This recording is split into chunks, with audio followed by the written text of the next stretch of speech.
नमस्कार, सीएनबीसी आवाज पर आप देख रहे हैं प्रॉपर्टी गुरु और आपके साथ मैं हूं विपिन भट्ट लेकर हाजिर है एक बार फिर प्रॉपर्टी गुरु का ये शानदार शो आपके लिए, जहां पर हम रियल एस्टेट से जुड़ी ढेर सारी बातें करते हैं। लेकिन इस बार ये शो थोड़ा अलग है। ये है प्रॉपर्टी गुरु स्पेशल, जहां पर हम थोड़ा मूड और मिजाज समझेंगे प्रॉपर्टी बाजार का, क्योंकि Q4 जो है वो खत्म हो चुका है। नए फाइनेंशियल ईयर में हम प्रवेश कर चुके हैं। तो कैसा रहने वाला है ये नया वित्त वर्ष और कैसे बीता पुराना, क्या है नए प्रॉपर्टी ट्रेंड, इस समय बाजार में क्या चल रहा है और हमारे जो घर खरीदार हैं उनके लिए क्या संदेश है, क्या वक्त है, आगे और चीज़ें बदलेंगी, अभी घर खरीदना अच्छा होगा, थोड़ा रुकेंगे अच्छा होगा। ये पुरातन सवाल हैं जो हमेशा रहते हैं, लेकिन जवाब इनके हर बार बदलते रहते हैं। और आज इसलिए हमने बुलाया है दो खास मेहमान, जय और वीरू की जोड़ी। आप कह लीजिए कि ये करण अर्जुन की जोड़ी। आप लोग पूछते हैं कब आएंगे हमारे करण अर्जुन, तो लीजिए हाजिर हैं आज के हमारे दो मेहमान करण और अर्जुन। एमडी लाइसेंस फोराज पंकज कपूर साहब और head capital markets Anarock Mohammad Aslam साहब। आप दोनों का यानी हमारे करण अर्जुन का बहुत बहुत स्वागत है। और चलिए, तो मैं उसी तरीके से जरा शो की भी शुरुआत करता हूँ। नंबर्स बहुत सारे आ गए क्योंकि फाइनेंशियल ईयर भी खत्म हुआ और रजिस्ट्रेशन और ये वो, और भारत के जितने बड़े टॉप प्रॉपर्टी मार्केट्स हैं वहाँ से अलग अलग खबरें। मुंबई से शुरुआत कर लेते हैं, सबसे हॉटेस्ट प्रॉपर्टी मार्केट भारत के अंदर। तो पंकज साहब, यहाँ पर रिकॉर्ड पे रिकॉर्ड बन रहे हैं। अब मार्च में भी जो नंबर आया 1100 करोड़ से ज़्यादा के रजिस्ट्रेशन हो गए। पर डे रजिस्ट्रेशन का भी आंकड़ा रिकॉर्ड कुछ है 400 के ऊपर का। तो नंबर्स बहुत सारे होंगे डिस्क्राइब करने के लिए, लेकिन ये दिखाता है कि मोमेंटम अभी भी बरकरार है। कोई खास कारण इसके पीछे या जस्ट सिर्फ मोमेंटम है? नहीं, मोमेंटम के अलावा अगर आप देख लीजिए कि प्राइस में थोड़ी बढ़ोतरी हो गई, तो नए कंज्यूमर के सेगमेंट, जो पहले अगर केवल एंड यूजर था, तो थोड़े बहुत इन्वेस्टर्स भी आ गए। और कुछ अनफेवरेबल इंटरेस्ट रेट्स हुए, कुछ 15% ग्रोथ हो गई ईएमआई के अंदर, कि जो कॉस्ट ऑफ ईएमआई है वो 15% से बढ़ गई। तो की वजह से जो अफोर्डेबल सेगमेंट में थोड़ा जो इम्पैक्ट आया था, वो उसका जो इजाफ उसमें जो कमी हुई थी, वो कमी की भरपाई जो है इन्वेस्टर के पार्टिसिपेशन की वजह से बढ़ गई। तो ये जो है, ऐसा नहीं है कि स्पेकुलेटिव मार्केट है, बहुत बड़ा गैप है। और यही कारण है कि मार्केट होल्ड हो रहा है, क्योंकि प्राइस और अफोर्डेबिलिटी के अंदर अगर थोड़ा गैप बढ़ा भी है, तो बढ़ने की वजह से इन्वेस्टर्स वापस आ गए। और यही कारण है कि आपको मार्केट में एक एक एक ठहराव दिखाई देता है और एक ग्रोथ दिखाई देती है। जी आपको डिक्लाइन दिखता है, जो जो थोड़ी नेगेटिव फोर्सेस है उसके बावजूद। जी। असम साहब, क्या जो बजट में long term capital gain tax की अनाउंसमेंट हुई थी उसके चलते भी मार्च में कुछ खरीदारी एकदम से हुई?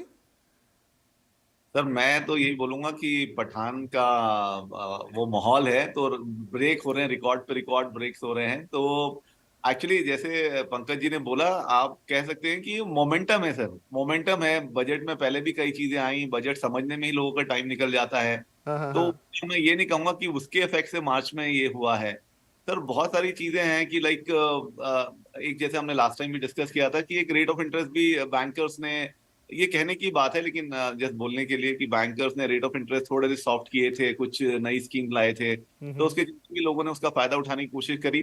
पर मैं कहता हूँ ओवरऑल सर एक मोमेंटम वाली बात है ये, कि जो एक शुरुआत हमने देखी थी कोविड के टाइम से, कि कोविड के बाद लोगों का एक जो बड़े घर में जाने का एक एक वो लोगों ने डिसीजन लिया था, उसके चलते हुए पैन इंडिया पे रियल एस्टेट हाउसिंग में एकदम तेजी आई थी।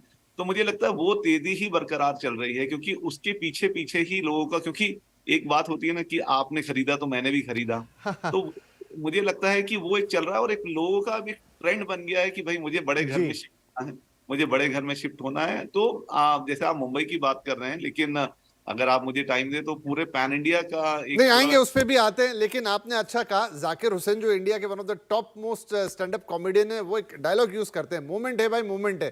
तो आप कह रहे हैं मोमेंटम है भाई, मोमेंटम है, राइट?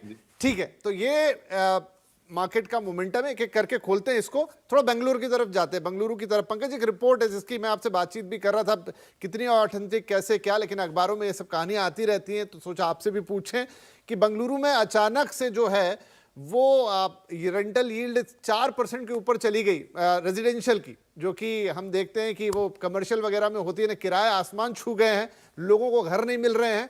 और जो ऑलमोस्ट डबल की तरफ चला गया है। अब इसमें रीजन तो कई बताए जा रहे हैं कि बहुत सारा जो वर्क फ्रॉम होम था वो खत्म हो गया, लोग वापस लौट के आ रहे हैं, नए ऑफिसेस लीजिंग वगैरह हो रही, सब कुछ मिला जुला के तो अचानक से ये हवा एकदम दूसरी तरफ घूम गई।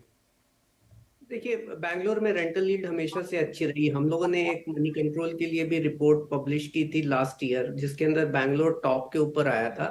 तो ऐसा नहीं है कि एक साल के अंदर और पिछले साल ये 4% और 5% की रेंटल यील्ड हो गई। बैंगलोर एक मार्केट है जहाँ पे रेंटल यील्ड हमेशा से अच्छी रही, और उसका रीजन है कि जो कैपिटल वैल्यू है वो अनस्पेकुलेटिवली बढ़ती नहीं है। लेकिन क्या इन बातों में दम है पंकज जी के लोग क्योंकि वापस लौट के आ रहे हैं और जो मकान मालिक हैं उन्हें लग रहा है कि भाई जो उन्होंने कोरोना के दौरान किराया कम करा उसको थोड़ा रिकवर कर लें, लोगों को घर नहीं मिल रहा है, या ये वन ऑफ केसेस है? I'm saying that कुछ जगह पे तो रिकवरी है, लेकिन अभी भी 100% जो है आईटी के अंदर ऑक्यूपेंसी आई नहीं है। बहुत सारी कंपनियां हैं जहाँ पे अभी वर्क फ्रॉम होम कल्चर चल रहा है, बट फिर भी ऑफिसेस चालू हो गए हैं, तो काफी लोग जो हैं जो अब ऑफिस ज्वाइन करने लगे, तो जो अपने होम टाउन चले गए थे वो लोग शायद वापस आने लगे हैं। और दूसरी बात है, क्योंकि ले ऑफ्स चल रहा है, तो कुछ लोग जो अपना जॉब बचाना चाहते हैं तो वो वापस से सिटीज में आना चालू कर रहे हैं। तो रेंटल के मार्केट में जो सबड्यू हुई थी डिमांड, वो वापस आ गई है, और वो रेंट पे भी इम्पैक्ट हो गया, लेकिन वो डबल हो गए हैं। और ये रेंटल यील्ड 4.5% केवल इस क्वार्टर और इस साल में आई है, ये गलत है। वो बैंगलोर मार्केट में हमेशा से रेंटल यील्ड बहुत अच्छी रही। चलिए, तो ये कई बार थोड़ी सी चीजें एग्जैजरेट हो जाती है, फिर वो अलग तरीके से दिखाई देने लगती हैं, लेकिन